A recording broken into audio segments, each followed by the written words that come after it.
everyone. Happy holidays from the Outsider Sports Show. Welcome aboard. Clint Schweitzer and Noah Groniger joining you here. Noah, we've got the NFL playoffs coming to a head. Chiefs at Steelers, and it may decide the fate of the Kansas City Chiefs. In fact, it's going to. The Chiefs are going to have to win at Pittsburgh, and we have a very special guest coming up to talk about the game. That's right. Pittsburgh Steelers outside linebacker, Arthur Moats, formerly of the Buffalo Bills. He's been on the show a few times. He'll be joining us today. Yes, good friend of the show. Going to help and maybe give us a little insight to what Pittsburgh, how they're going to attack these Kansas City Chiefs, see how this is going to go, because the Chiefs, coming off that win against the Oakland Raiders, I don't know what to make of it. Coming off the 3 games that we saw before that, which I have no idea what I was looking at out there. I have no idea. 3 games after beating Seattle, the defending Super Bowl champs, the Chiefs find themselves in a must-win situation. Got to win these last 2. Can they do it? Can they get to 10-6 and get into the wild card spot there? I don't think so. I think they could beat the Chargers. The Chargers have a lot of injuries. Keenan Allen, Ryan Matthews are out. But getting back to this Pittsburgh game, I don't see it. Le'Veon Bell's been one of the best backs in the league. Marshall Faulk thinks he's the best back in the league.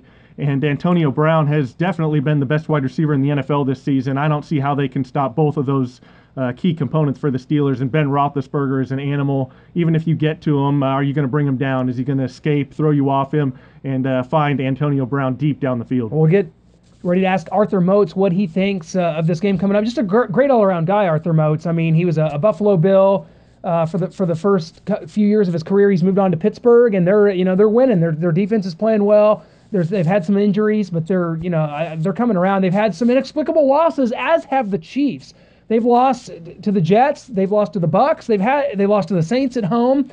The Saints are going to be a division winner, perhaps, but yes. It's a whole other story. But so, like the Chiefs losing to the Titans and Raiders, the Steelers have been erratic at times. So that leads me to believe that this game could be close, but if it is, I don't like the Chiefs' chances of making a late game charge to win the game. As we saw against the Cardinals, the absolute worst 2-minute drill I've ever seen in my life was ran by the Kansas City Chiefs. Chiefs have had 3 of them this year: Cardinals, Yeah. 49ers, and Raiders. Yeah. All Alex Smith leaving the field with his head lowered. Just dunking the ball with precious time ticking away, sending receivers in motion, throwing the ball into the dirt 3 yards from the line of scrimmage. That's kind of what you expect. The Chiefs, though, I guess before the season, I think I picked 7-9 for this team. I think you picked 7-9, 8-8, one of the 2. 8-8 is the ceiling. I picked 7-9. So here we go, though. As much scrutiny as we've given the team over the past month, really, here we are with 2 games to go. You're in the playoff situation right now, meaning you win 2 and you're in. So before the season, I think we would have taken that, as Chiefs fans. But as it sits here, it looks kind of imposing. The season has had crazy ups and downs, and doesn't look like a team that's going to be able, even if somehow they win these 2 games, going to be able to do anything in the playoffs right now. Jamal Charles is banged up. They started to go downfield a little bit more in the passing game, against the Raiders. But hey, those Raiders beat us. I mean, that's a formidable opponent here. Except not. No. 2 wins, so I don't think that's going to be a formidable opponent for the Chiefs to showcase their talents. Well, let's bring on our guest. I'll tell you what, Arthur Moats, welcome to the show, man. Merry Christmas to you. Happy holidays, and how's everything going over there in Pittsburgh, my man? Oh, man, I appreciate you. Happy holidays to you as well. Man, things are going, really good for me this year. Definitely excited about how things have played out, and, got this big game coming up on Sunday. Well, like we said, Merry Christmas to you. You got 2 daughters. You're expecting your first son, so it's an extra special Merry Christmas for you, isn't it? Oh, absolutely, man. It's one of those things for me. It needed that young guy, to carry on the name, so the fact that he's on the way, that's a blessing. Well, I'll tell you what, Arthur, we got the Kansas City Chiefs coming into town at noon here local time, 1 o'clock Eastern. Big-time AFC playoff implications in this game, Arthur, as the Chiefs head in there. Chiefs at 8-6, need a win to stay alive. Steelers, you guys need a win to keep alive in the ever crazy AFC North playoff race and division race. Man, this season's been a season of up and downs for you guys, but you guys have really hit your stride. Just talk about how you feel about this team, especially going into the last 2 weeks. Definitely going to be a playoff team, it looks like. Yeah, I feel really confident about our team. We've been battle tested. We've had our ups and downs, but ultimately I feel like we've shown great perseverance, and through the injuries that we've overcome and through the hardships, we've created a lot of depth on both sides of the ball. And also I just feel like we have a really good team that's ready for any opponent right now. And with the Chiefs, they're a very good opponent, and like you said, they're trying to get into the playoffs as well. So the fact that we have to beat them to get in, and they're trying to do the same thing, that's going to make for a really good matchup on Sunday. Well, the Chiefs have been struggling on the offensive line as of late. They're pretty good at run blocking, but pass blocking, protecting that quarterback and Alex Smith, they struggle at. What do you see in the Chiefs' offensive line going into this matchup on Sunday? Well, I mean, I see that they definitely have, some players, they're are very good, but at the same time, it just doesn't like they have the continuity that they need right now. But ultimately, it's our job to make sure they continue to look bad and continue to struggle so that we can, have success that we need to have. But, when you have weapons like Jamal Charles and Niles Davis and DeAnthony Thomas, Dwayne Bowe, Fasano, guys like them, I mean, you only have to protect but so long. You get the ball into those guys' hands and they're all playmakers.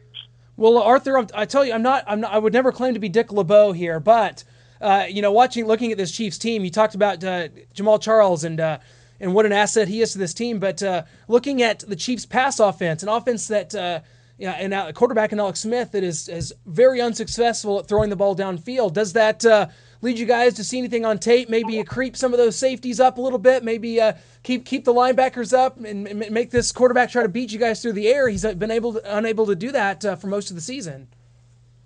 We definitely, came up with a really good game plan going into this game. And, we definitely are aware of the fact that he hasn't done a touchdown pass to any of his receivers. So that definitely plays into it, and we have to keep it that way.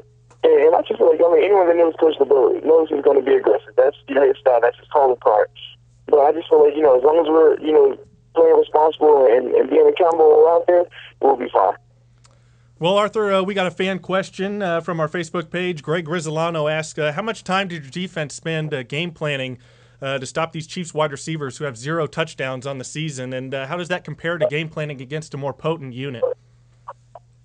Well, you always have to, put the time in to make sure that you're prepared for the opponent because, any player on any given Sunday can come out there and look great. And the fact that, they haven't had the type of success they want to have this year doesn't mean that they're not capable.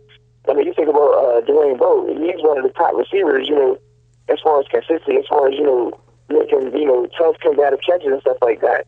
So just because he hasn't had the type of year that he wanted to have right now, that doesn't mean he's not capable of putting up big numbers. So it's our job to make sure that we're constantly preparing to keep it that way and just making sure that we're doing our due diligence in that aspect of it. But ultimately, I feel like, as an outside linebacker and a rusher, it's our job to make sure that we're putting the pressure on Alex Smith to make sure that he's feeling uncomfortable back there so that way he's not able to get the receivers, feeling good out there and making big plays.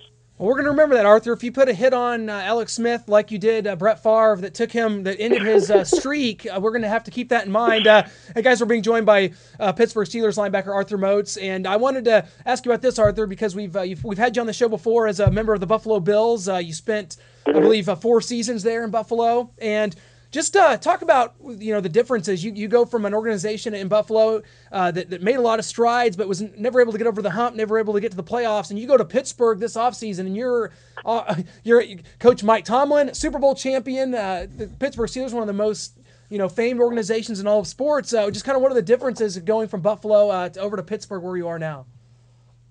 Well, I feel like both organizations are great, and I definitely appreciate my time at both places. I feel like the biggest difference was the mindset. Up in Buffalo, with them never having, won the big game, it being so long since they had made it to the playoffs, the whole talk of it was, all right, guys, this is going to be the year that we turn on. This is going to be the year that we make history. Whereas here at Pittsburgh, because they've won so much and they've won Super Bowls, recently, they've been to Super Bowls recently, the mindset is, look, we know we have to do to get back there, and we're going to do this and this and this to make it happen. So it wasn't a question of, if we can do it or having to talk ourselves into it. We already know that, hey, this is going to happen. We just have to go out there and execute the way that we do. I kind of want to go into how much you've learned coming over to Pittsburgh from Dick LeBeau and James Harrison, Jerry Porter is on the staff, and then how much have you taught the younger guys like Jarvis Jones and Ryan Shazier? Yeah, man, having James Harrison back and, Coach Porter and Coach LeBeau, all those guys, man, they've been, pivotal in my development, especially at this stage in my career as far as, just understanding different things and looking from the outside linebacker perspective and more of a mentality perspective. And I feel like that's been the biggest payoff, having those guys here because, when you get to the NFL, you're proving yourself talented at the collegiate level that you're, an elite athlete. But once you get that mentality and you're able to understand how to be a professional and do things day in and day out the right way, you can see the results showing up. And I feel like, before Jones got hurt, you could just see him in his first couple of games, the improvement that he made compared to how he was last year. And I feel like going forward, him and Ryan Shazier are both going to have, even better seasons going forward just because they're going to be able to, get that coaching and get that mentality instilled in them while they're early in their career, and it's just going to take them a long way. Chris Connie came out saying that he'd rather play in the NFL knowing that he might die earlier than to not have that experience. I want to get your thoughts. Oh, well, I guess that's his opinion. Personally, I'm not in any rush to go anywhere, so yeah, from that aspect of it, I just try and, stay as healthy as possible and play the game as safe as possible. But, everybody's mindset is different and everybody's motivation is different as well. Well, absolutely, and it's you guys are out there. There's more research out there now than ever about head injuries and stuff. You guys, there's gonna, you guys are being protected more than ever. Hopefully, that's an issue that that as time goes on, people, like you said, football players know that the risks they're getting into. But you as linebackers, you guys lay more wood than you receive, so that's one helping aspect of that. But I wanted to ask you about kind of a good deed. A lot of stuff goes about. You hear about things such as domestic violence, you hear about child abuse, all this stuff that's taken the headlines. But Arthur, this year you have had an opportunity. You were able to assist a guy that was a huge fan of yours, I believe a police officer from New York who was a big Bills fan, big fan of yours, that a police officer that had been injured in a bad accident, and you were kind of there by his side. These stories don't get brought up near enough, and that's one problem I do have with the NFL. But it's kind of talk about your experience dealing with this police officer that had been injured in the line of duty.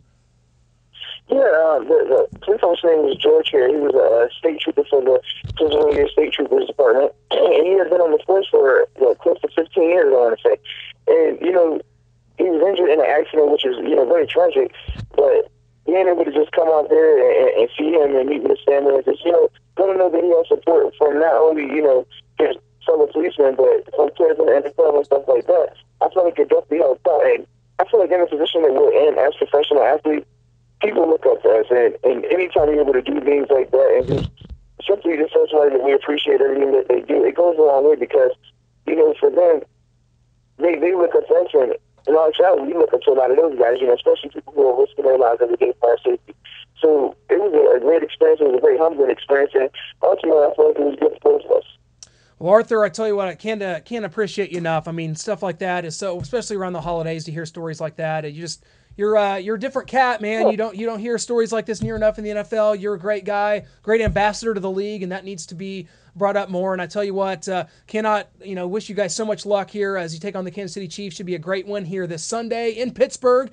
Have a great holiday, man, and take it all in. You got kids, you got another one coming. Take it all in. Have a great holiday. We cannot thank you enough for joining us, Arthur. Thank you. I definitely will, man. Happy holidays to you as well. Appreciate it. Good luck. Thank you.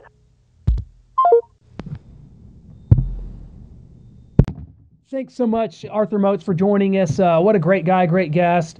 He's been on the show a few times, and yeah, he's such a positive guy. Man, it's going to be a tough game going in there to Pittsburgh, Noah. I don't know if I like the Chiefs' chance. They have not won in the Steel City since 1986. I was a meager 2 years old at the time. Don't like those odds. No, the Steelers' defense isn't the same defense that we've come to know and love. Ike Taylor hasn't been playing well. Polamalu's aging. That defensive line is led by Cameron Hayward. Brett Kiesel's kind of lost it in age. James Harrison and Jarvis Jones at outside linebacker have been injured, so Arthur Moats has been replacing them and replacing them well. 4 sacks on the season, 2 forced fumbles, a huge fumble recovery against Cincinnati that led him to the win. And it's definitely going to be tough sledding in Pittsburgh against Pittsburgh's offense. I think we could do something against that defense, though. Well, guys, happy holidays from us here at the Outsider Sports Show. Big things coming up. Our show, of course, available exclusively on the Great American Sports Network. That's our website, greatamericansportsnetwork.com. All of our content, it's all archived. The Outsider Sports Show, our flagship show, that's us right here, and we are bringing it, as always, man. Big things coming up here. Can't get into detail on all of them because it is severely under wraps, and we are just working ourselves to the bone for this big surprise that is coming. I don't know when. 2015. Stay tuned. Right, yeah. You want to throw out like the graphic of the coming and a date. We don't have that, so. Not a date, but we have a year. 2015. Right. 2015. We have a year. Awesome. Well, guys, Merry Christmas from the Outsider Sports Show. Clint Schweitzer and Nora Groniger. Have a great holiday, and we will catch you, hopefully, seeing the Chiefs losing in the first round of the playoffs coming up here in a couple weeks. Thanks a lot.